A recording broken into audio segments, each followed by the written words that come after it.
Hello, everyone. This is The Amateur, where we're here just to talk life, hobbies, politics, ideologies, what have you. And on today's episode, we're going to be responding to a news article that was written or published by the New York Times. But before I begin, I do want to say thank you to everyone again who has subscribed. And I'm trying to get a little bit more consistent. I don't know if you can see all the chaos that is around me, but I am in the middle of moving, and I'm going to be moving again in like 6 months or so, and so I don't really want to unpack everything. It's been chaotic. Point of the matter though is that I'm going to be trying to consistently push out a video Monday, Wednesday, and Friday. So just to at least have some sort of expectation or some sort of consistency with me. Okay, but on today's episode, let me get the thing up. Okay, so there is a news article, and this is kind of something that I was thinking about. Published by, who is it? John Elligan, I think is his name. Yeah, John Elligan. But the title is called "Some of My Best Friends Are Black Defense." And so it's like, what I think of it is like, is that a racist defense, or is it something that's actually reasonable? Like, it's a reasonable defense. So I think when understanding this I think it's important to understand again, what does it mean to be racist? And then also, what does it mean to be a friend?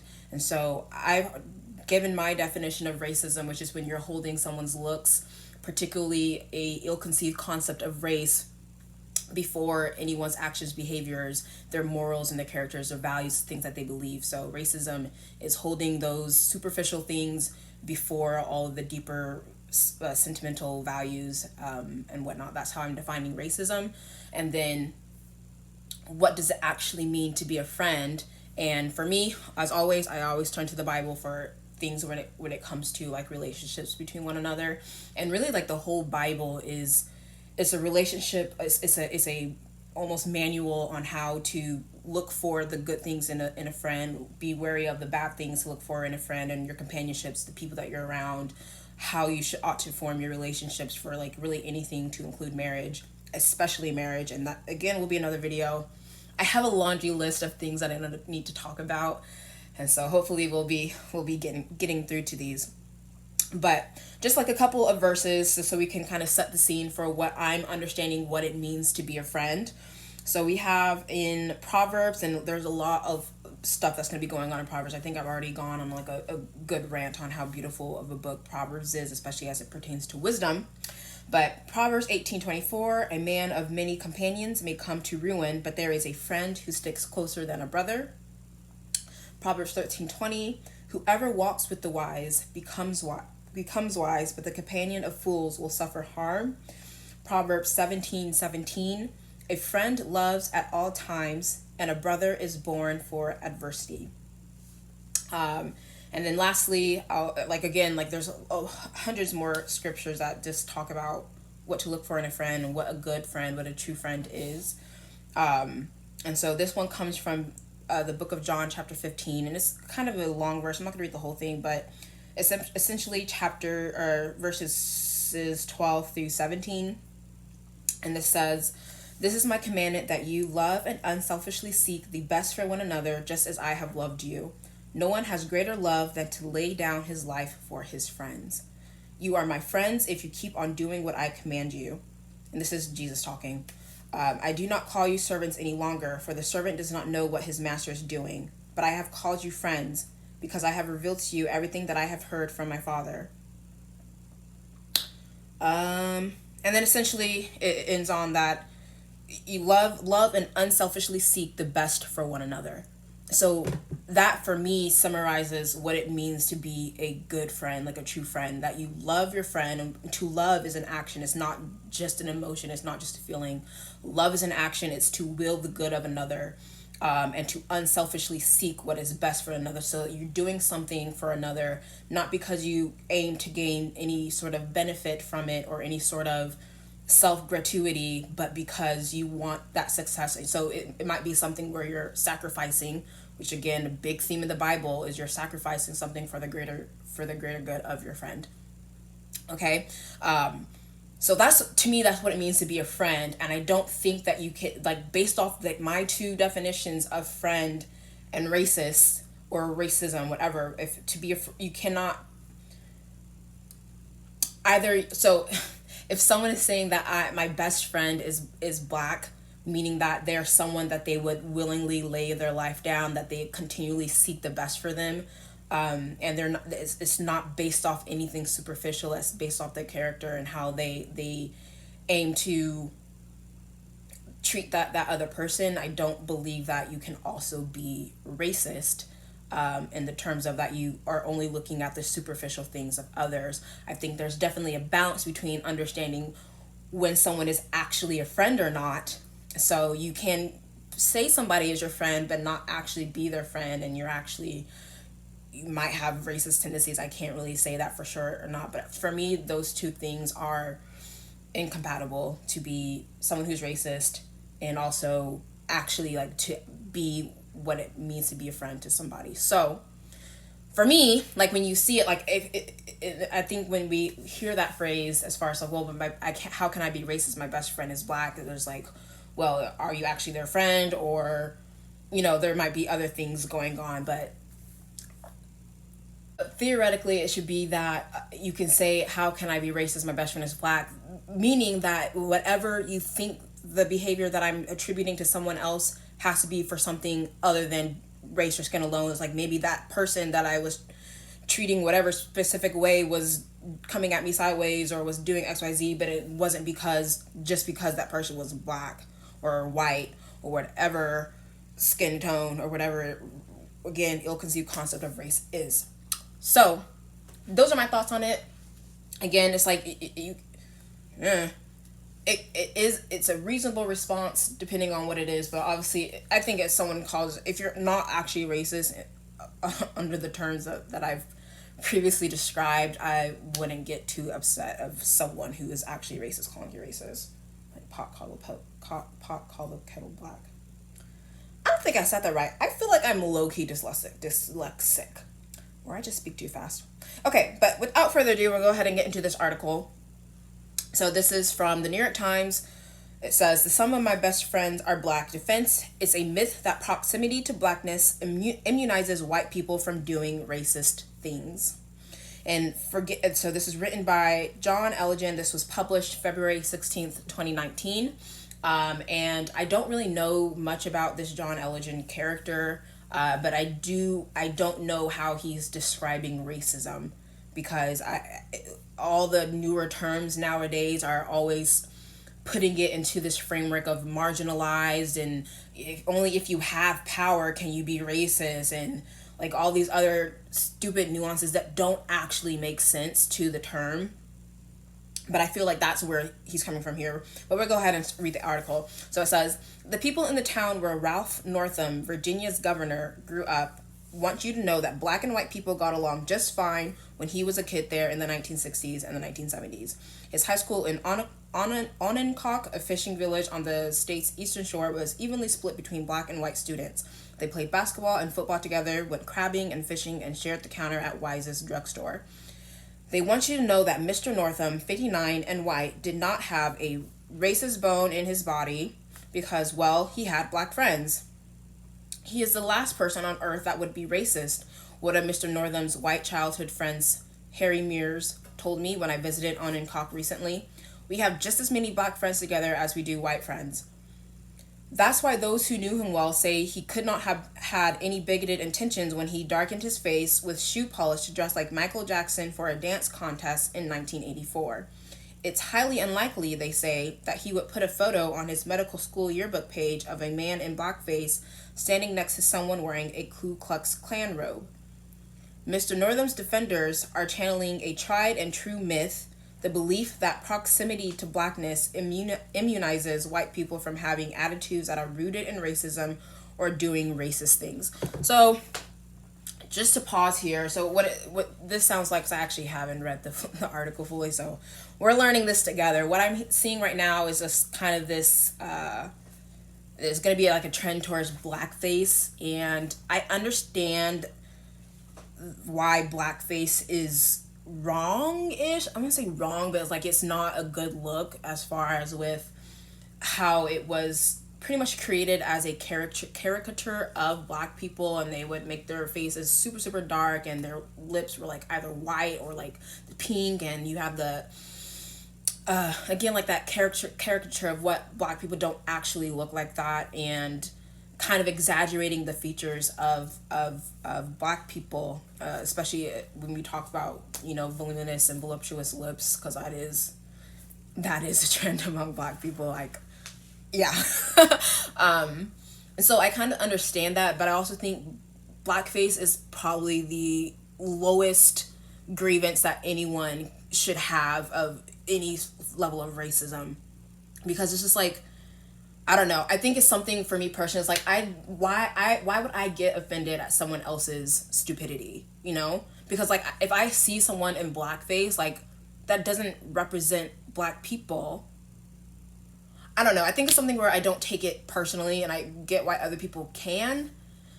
I don't know. I just think that blows it out of the water. But yeah, so I think the article mentioned, as well as him in his yearbook, that he was also standing to someone wearing the Ku Klux Klan robe, which also Ku Klux Klan weren't very black friendly, so they weren't. I don't think. I think there was a Ryan Long skit that said something along those lines, but yeah. So anyway, we're gonna go ahead and continue.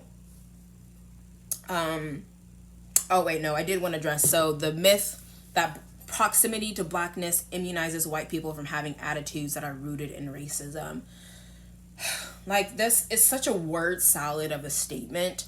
And again, like, I don't think he says the word racism, or that they're racist, but I don't think there's a shared understanding of what that word means. So like, I can't say that I agree with this being a myth, because I think there is some truth to the fact that when you're around people of different origins, different ethnicities, different backgrounds, different religious views, whatnot, like, you're able to humanize them. Like, you're able to have those personal connections, to understand where people are coming from, and to not hold those grudges. And so you're less likely to treat someone biasly. Again, that's not the case all the time, but I don't see that being the large trend, at least throughout the country, just from my personal perspective. Going to continue. In other words, they're offering on his behalf the "some of my best friends are black" defense, which has so often been relied on by those facing accusations of racism that it has become shorthand for weak denials of bigotry. A punchline about the absence of thoughtfulness and rigor in our conversations about racism. And again, as you said in the beginning, I don't think, like, I think there's definitely more nuance to it, but I think when someone says but some of my best friends are black, it's essentially saying that it's like, if they're not treating someone else of a different skin color than they are, it's most likely not because of their race, it's because of some other reason. I don't know. I feel like that's reasonable. Like, I don't know. I think almost all of my best friends have been white, at least growing up, and when I was younger, even being in a predominantly black area. Yeah, my two best friends growing up were both white. We were twins. Were my first best friend before she moved. Anyway. Besides the point. So anyway, continuing, it says, a recent example in the wake of President Trump's comments that there were very fine people on both sides at the 2017 Charlottesville, Virginia white supremacist rally where a participant killed a counter-protester, Mr. Trump's attorney at the time, Michael Cohen, tweeted, "Just because I support at POTUS at Real Donald Trump doesn't make me a racist." I mean, those are true. And then, oh shoot, I need to do a full video or see if I can't put a clip of that, because this is that quote that they are quoting from Donald Trump, like, that was totally out of context. They didn't put themselves down as you, and you had some very bad people in that group, but you also had people that were very fine people on both sides. You had people in that group, excuse me, I saw the same pictures as you did. You had people in that group that were there to protest the taking down of, to them, a very, very important statue and the renaming of a park from Robert E. Lee to another name. Wait, nationalists then? Well, no, George Washington was a slave owner. Was George Washington a slave owner? So will George Washington now lose his status? Are we going to take down, excuse me, are we going to take down statues to George Washington? How about Thomas Jefferson? What do you think of Thomas Jefferson? You like him? Okay, good. Are we going to take down the statue? Because he was a major slave owner. Now we're going to take down his statue. So you know what? It's fine. You're changing history. You're changing culture. And you had people, and I'm not talking about the neo-Nazis and the white nationalists, because they should be condemned totally. But you had many people in that group other than neo-Nazis and white nationalists, okay? And the press has treated them absolutely unfairly. Now, in the other group also, you had some fine people, but you also had troublemakers, and you see them come with the black outfits and with the helmets and with the baseball bats.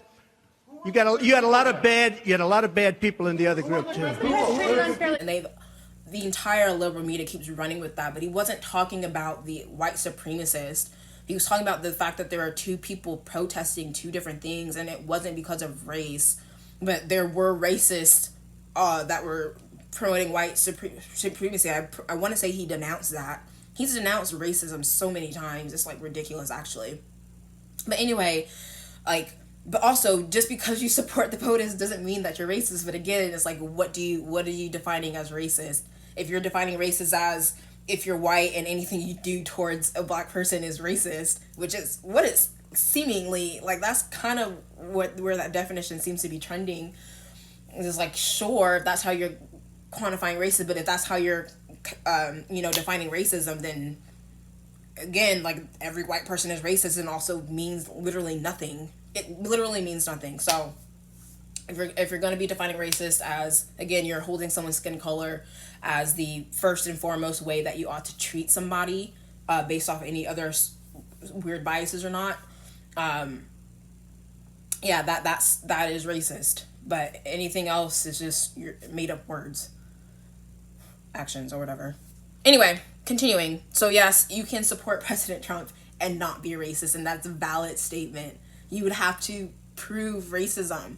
And people just, I hate that too. Like, a lot of people just, well, I don't say a lot of people, but especially on the left, that's like their only defense against their attacks. I'm going to go into another video on that too.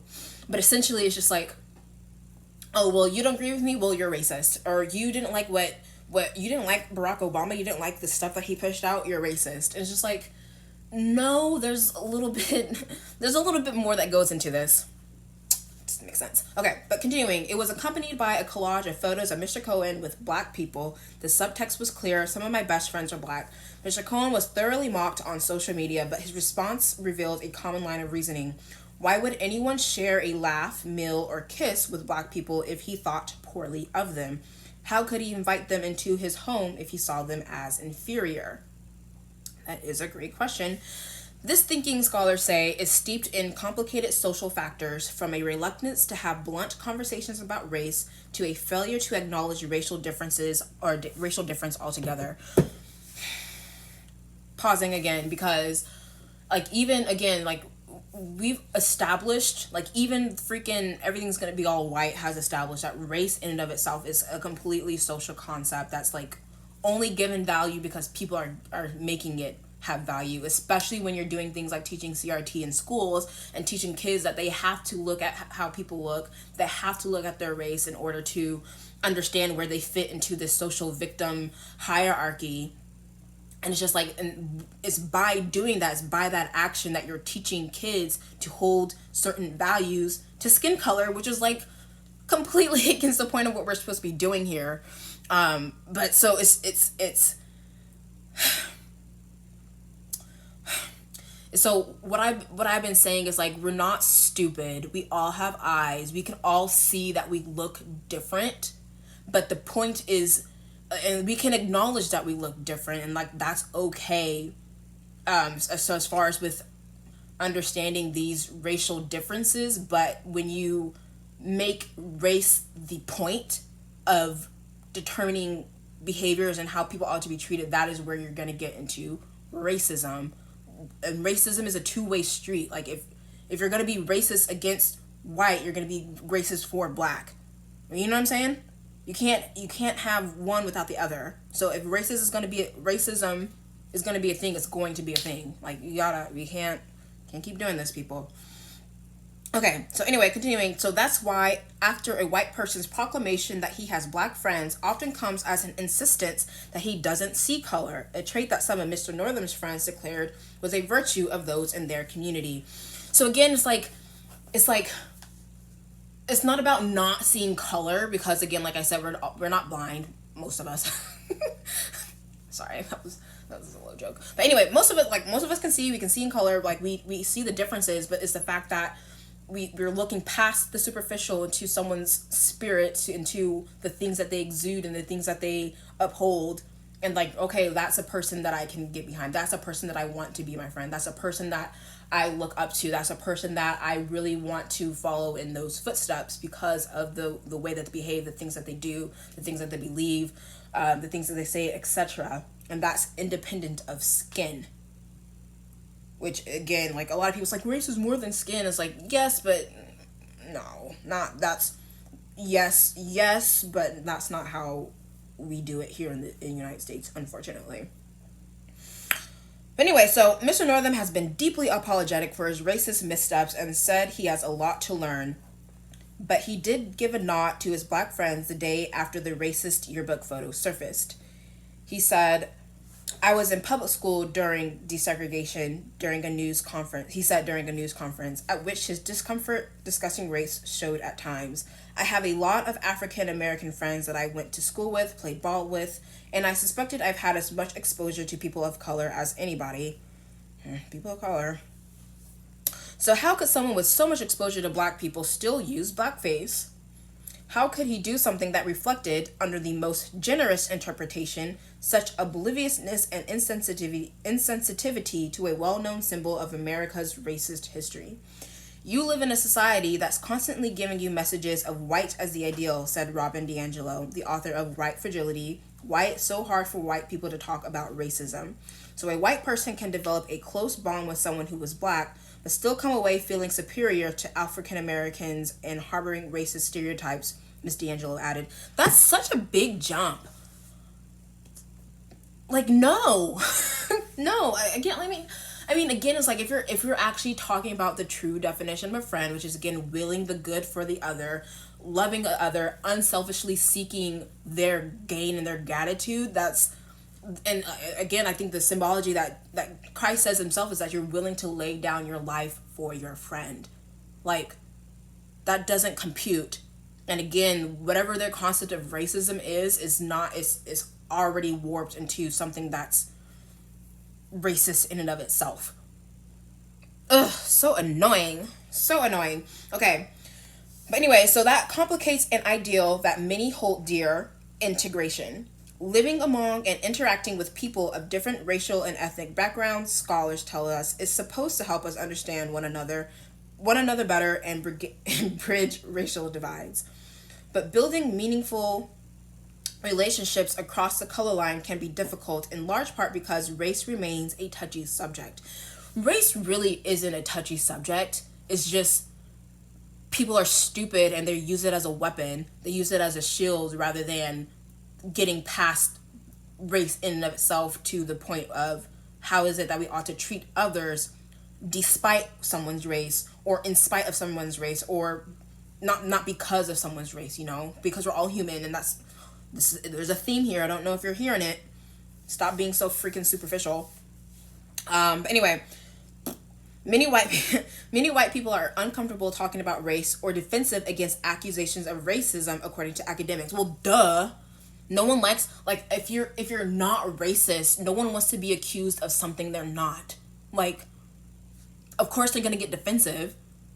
I mean, and there's also a thing where it's like, I say, like, you only need to get defensive if it's, like, someone that you actually care about. But, like, I don't know. If the internet is calling you racist and, like, they literally have no idea who you are, they're going off a tweet or something stupid like that, it's just, like, ignore it. Like, you don't need to defend yourself to them. But if it's, like, someone that's actually close to you and they're accusing you of something that you find to be morally wrong because racism is a string of favoritism, which I've already discussed is a sin,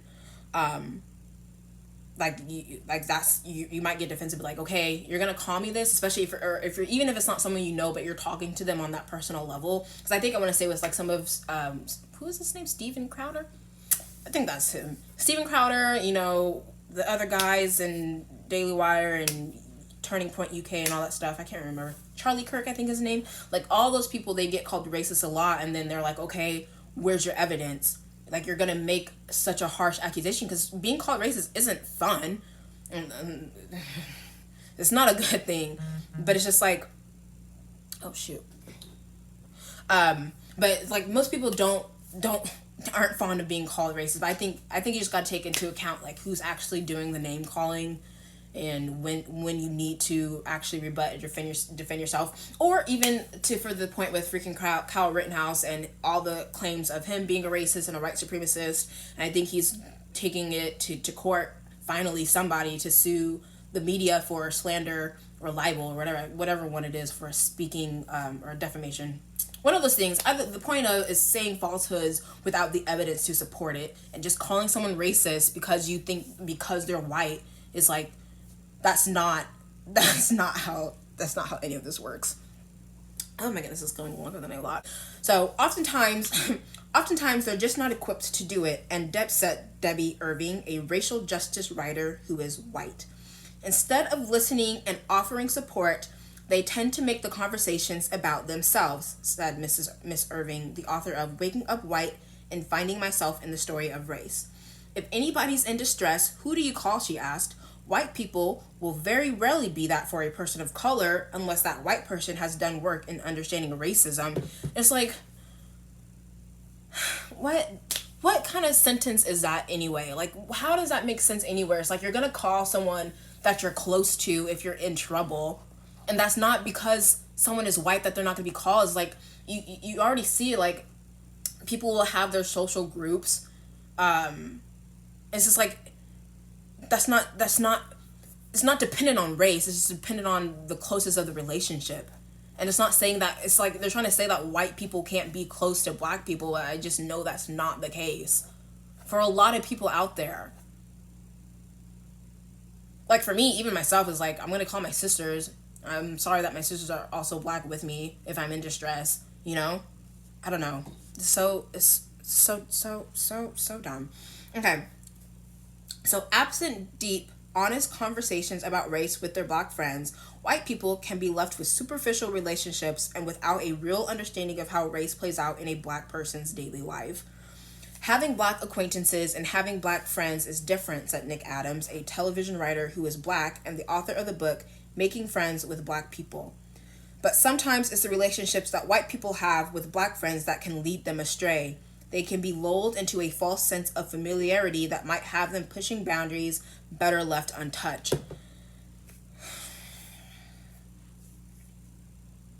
Again, I think it's this problem of trying to treat all black people the same. And it's just like, we're not. And someone can be friends with a black person and be rude to other black people, and that's not because they're racist. It's just because they're not their friends. They don't treat them the same way. It's like, even if you have your close circles, like the way that you interact with your friends, sometimes it's often ruder and more disrespectful, like kind of like the relationship you have with your close friends, just because you're able to have that back and forth, and you have that, there's like this certain level of like forgiveness and kind of trust that you're able to kind of joan on one another without it being considered bullying, though some can argue differently. I might argue differently as well. But what doesn't matter though is like, again, I understand that just because you're friends with one black person doesn't mean you're friends with every single black person, and doesn't mean you treat every single friend the same way that you, like a close friend that you would treat a random stranger. I think, again, you ought to be cordial and nice to everyone as best as possible, but it's like, I don't know, I'm friends with one white person doesn't mean I'm friends with every white person, but I'm also not going to be rude or go out of my way to be mean to people who are white. I don't know, this whole concept doesn't make any sense. Know the line, Michael Harriot wrote in a semi-satirical article in The Root that offered 7 rules for white people with black friends. While you might come from a long line of habitual line steppers, please know that there are some thresholds you cannot cross. Miss D'Angelo said she once crossed that line in meeting with 3 black women, two of whom were close friends, and another who had been hired as a consultant to design their website. Miss D'Angelo told the consultant that her friend, one of the other women sitting right with them in the meeting, had a bad experience conducting racial justice training at a mostly white company. Feeling at ease and eager to convey her understanding of how racism played out in that professional environment, Miss D'Angelo joked that the company probably did not want her black colleague to return because her hair must have scared the white people. It was only later when one of her co-workers told her that the remark had offended the consultant that Miss D'Angelo said she realized that her closeness with the 2 of the black women in the meeting had lulled her into being too comfortable.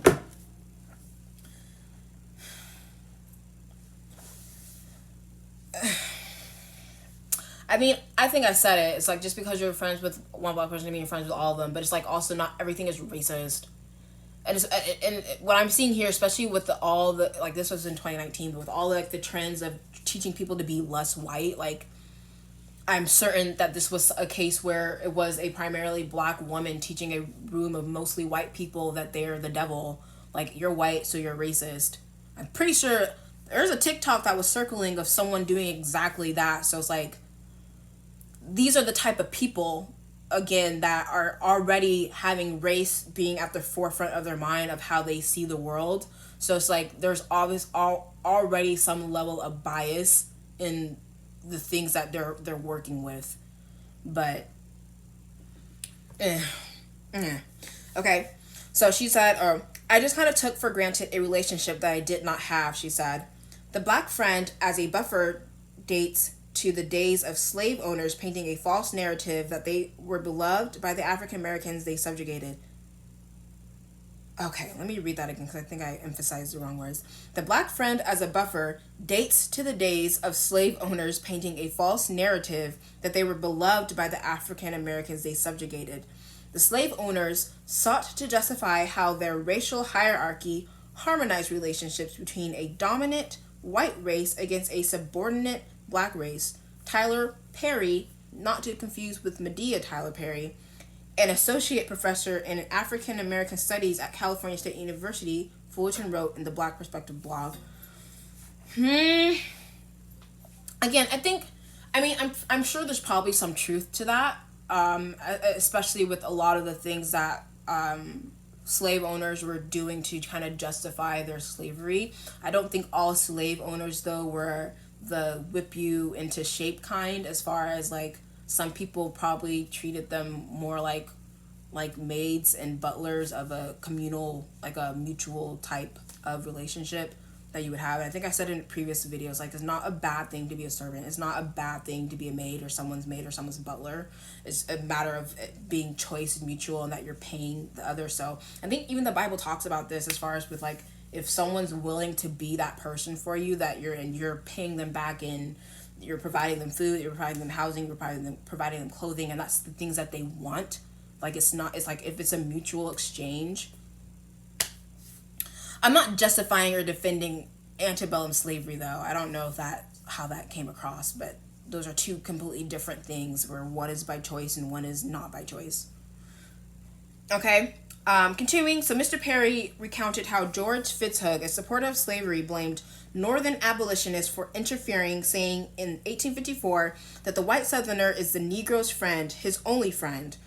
After emancipation, Mr. Perry wrote, a white Southern belle lamented the loss of black friends, those we loved and those who loved us.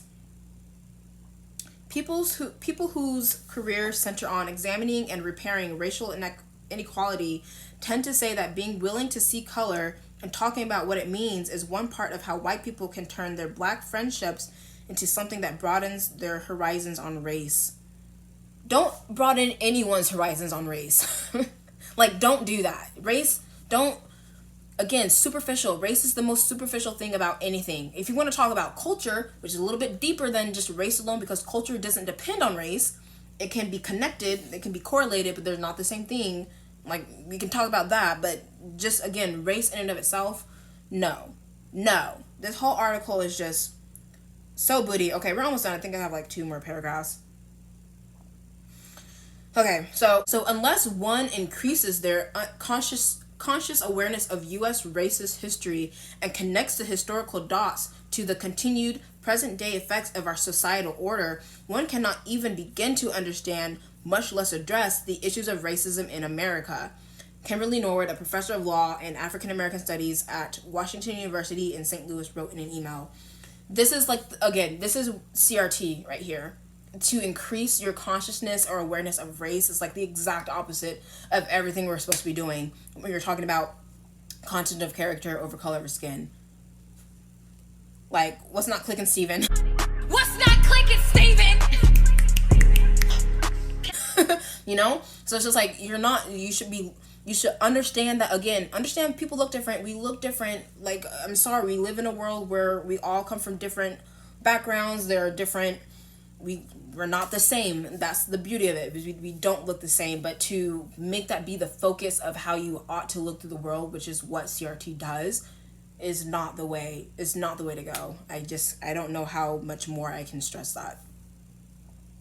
Okay, in his efforts to atone so far, Mr. Northam has struggled to show a command of Black history and the language to talk about race. I hate that too. I hate the term Black history. I hate it with a passion. And I don't like Black History Month either. That'll be another video. But it's just like, if we can stop segregating the history, maybe we can stop segregating people. Okay, continuing. He called the first Africans brought to Virginia 400 years ago indentured servants. And though there is a debate about whether he was technically correct, he was in some extent. I think in the original, like at the very beginning, almost every single slave that came over was an indentured servant, and they could work their way to freedom. Like, it was the way of the world again. And then later down the line, it became not indentured service. It was slavery. It was a tone-deaf statement that drew criticism. Some people found the way he discussed moonwalking, like Michael Jackson during an apology news conference, to be distasteful. Okay, I don't know what that said, but all right. But at the same news conference, he also seemed to tacitly, I don't know that word. I gotta look that one up. Tacitly acknowledge that his Black friendships growing up may not have given him the racial understanding he thought he had. A reporter pressed him on how it was that he could have had so much exposure to Black people, yet have been so unaware of the hurt that wearing blackface would cause. He thought about it for a beat. I have made mistakes in my life, he said, and I will continue to learn. So that was the article. That was a lot longer than I thought it would be. Maybe because I always add my 2 cents in. But just to this last couple bits and pieces. It's like, one, they're, again, and this is the problem with everything that's going on, is they want to use today's moral standards and today's moral understandings to judge and view the past. And it's just like, it's like one of those things where I want to say in, like, not like medieval history or whatever, they were marrying kids off at like 14, and that's like really young at this time of day. Wouldn't do it now. It's child abuse to do it now, but before then that wasn't how they operated. I mean, you have to understand that, and like, it doesn't stop it from being wrong from looking at it, but you also understand, like, that's the time period that they lived in, and we're not doing that now. We can't, I mean, you can, but you shouldn't use the lens of today to view the lens of the past. And that same thing goes for here, where as far as with this idea of CRT, where they're saying that you have to have race at the forefront of your mind in order to understand how you ought to treat other, how you ought to view people's history, or how you ought to view, like, everything. That it should be at the forefront of your mind, and that was, in history, is like, to not do that. It was to, hey, just see me as a person, see me as human, and so that we can actually be friends. Because, like, that was like a thing, like, for how segregated it was in a lot of places. Is like, no white person wanted to call a black person their friend, no black person wanted to call a white person their friend. I think that was like the whole thing with like Ruby Bridges or whatever. One of the things that you say in the book is that you believe that racism is, let me read this, a grown-up disease. You're talking to the children now, the young people. You say, we adults must stop using you, our kids, to spread it. It's we adults who pass racism on in so many ways. I hear people all the time saying, well, I want to do something about this, but I don't know what to do. We all know that none of our kids are born knowing anything about disliking the child sitting next to them. Our babies don't come into the world knowing anything about racism or disliking someone because of the color of their skin. It is learned behavior. And I believe that if it can be taught, it can be taught not to be that way. I can't remember that movie. I love that movie when I was younger. But what in the matter, though, is like the title of friendship is not something to be... It's a strong term. To call somebody a friend is a strong term. Like even me in my personal life, I don't call everyone a friend. I have a lot of good acquaintances, but not everyone is a friend, and that's important to understand. And then just lastly with how could he was so unaware of the hurt that wearing blackface would cause. Like any person wearing blackface doesn't hurt me. It literally does nothing for me. And it might just be me. I don't know. It might just be me. But like blackface, whiteface, it's like we don't make a scene when freaking the Wayne brothers, Wayne? Oh my gosh, I can't remember the last name. I think it's the Wayne brothers. I think it's the Wayne brothers. Anyway, white chicks. That was like a whole white face and a sex change. Funny movie, like, I don't know. And I think that there's that whole thing where they're talking about, well, if it's black to white, then it's okay. But if it's white to black, then it's not okay. And I think Dave Chappelle did his whole thing on whiteface in one of his skits. It's just like, it's a joke. And I know at the time in history where it wasn't, I think it was still meant to be a joke, but it was also, I don't know. I don't really know how to explain it. I get that it wasn't necessarily in good faith or with good intentions, and that it was built on an understanding, like a true understanding that they thought black people were just this derogatory clowns, these monkeys or whatever. And that was a lot of understanding of some of the people in the past. But like today, it's just like, we know that's not the case, so I'm not going to get offended by someone else. Like, I'm just not going to get offended by someone else's stupidity and like the things that they do. Like, you can wear blackface. It's like, you don't need to. If you're white and trying to dress as someone's darker, it's just like, I get it. I mean, I get it, especially when you're talking about like cosplay, and you have a lot of people who will, it's okay to cosplay someone whose skin is like purple in the manga or anime or whatever it is, but like heaven forbid that they try to cosplay as a white person and paint their skin the color that's an accurate representation of who they're cosplaying. I don't know, a whole bunch of mess, and those are just my thoughts because I'm an amateur. So just let me know what you think in the comments, and just make sure you like, comment, share, subscribe, and I'll catch you in the next video. Thanks for watching.